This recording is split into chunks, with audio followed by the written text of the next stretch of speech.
Je voudrais maintenant en venir au ministère lui-même et à son administration, parce qu'on ne peut pas simplement attendre des établissements, des équipes pédagogiques, de la communauté éducative qu'elles veuillent bien évoluer, changer avec le numérique. Il faut aussi que nous-mêmes, loin d'un certain nombre de clichés sur notre pesanteur, sur notre incapacité à innover, nous-mêmes fassions la preuve que nous sommes capables de changer, d'évoluer et de nous améliorer grâce au numérique. Et donc il y a deux grandes innovations sur lesquelles je voudrais insister ce matin et que nous allons vous présenter à plusieurs voix.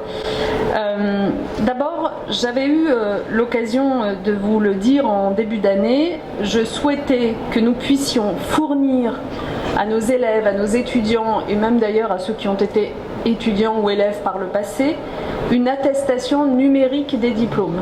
Vous vous souvenez de cette annonce? Eh bien aujourd'hui, enfin, j'ai le plaisir de pouvoir vous faire découvrir le portail diplôme.gouv.fr qui permettra donc d'obtenir ces attestations numériques des diplômes.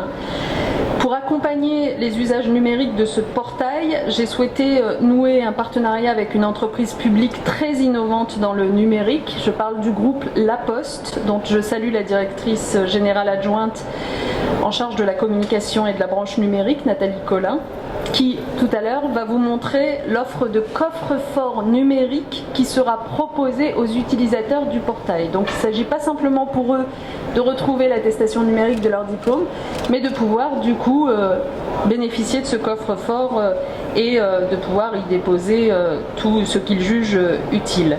Ce portail et les services qu'il va pouvoir rendre à partir de début 2017 concernera d'abord les diplômes du bac 2016 et du BTS 2016, puis l'ensemble des diplômes nationaux du secondaire et du supérieur, avec un historique qui remontera jusqu'à l'année 2000. C'est un service public numérique en réalité qui est en train de se dessiner, qui est marqué comme tout service public par une double exigence, la gratuité et l'universalité.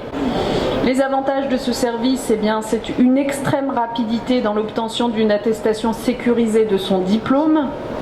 C'est un service moderne qui facilite les démarches administratives et de recrutement. Et ce portail, en plus d'être un outil au service de nos concitoyens, sera aussi un outil très efficace contre la fraude et contre les faux diplômes. Deuxième innovation sur laquelle je voulais insister aujourd'hui, qui n'est d'ailleurs pas sans lien avec la première, c'est ce qu'on appelle le projet PIX, qui vient compléter notre approche du numérique dans l'éducation. Cette fois-ci, c'est Marie-Noëlle Gégaud-Lavessière, membre du CN2E et du comité exécutif du groupe Orange, il faut quand même que je le précise, et Benjamin Marteau, délégué général du CN2E, donc le Conseil national éducation et économie pour ceux qui ne l'ont pas en tête, qui vont vous faire la démonstration de cette plateforme, ce projet PIX. Qu'est-ce que c'est exactement? C'est donc une plateforme en ligne d'évaluation et de certification des compétences numériques. Ce projet est vraiment exemplaire, j'insiste sur ce point parce qu'il a rassemblé autour de lui les directions de notre ministère, le Conseil supérieur des programmes, l'Inspection générale de l'éducation nationale, les représentants de la communauté éducative, les partenaires socio-économiques, entreprises. Et vraiment, merci à tous ceux qui se sont impliqués parce que c'est un projet pionnier.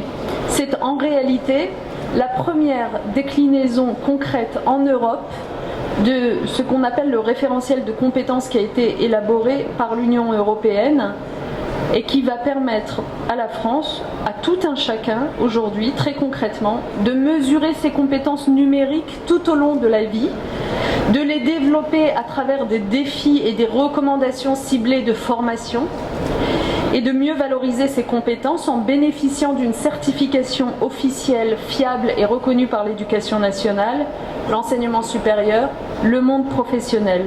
Donc vous voyez que c'est là un outil essentiel, pas seulement d'évaluation, mais aussi de formation au numérique, qui fonctionne par acquisition de points PIX.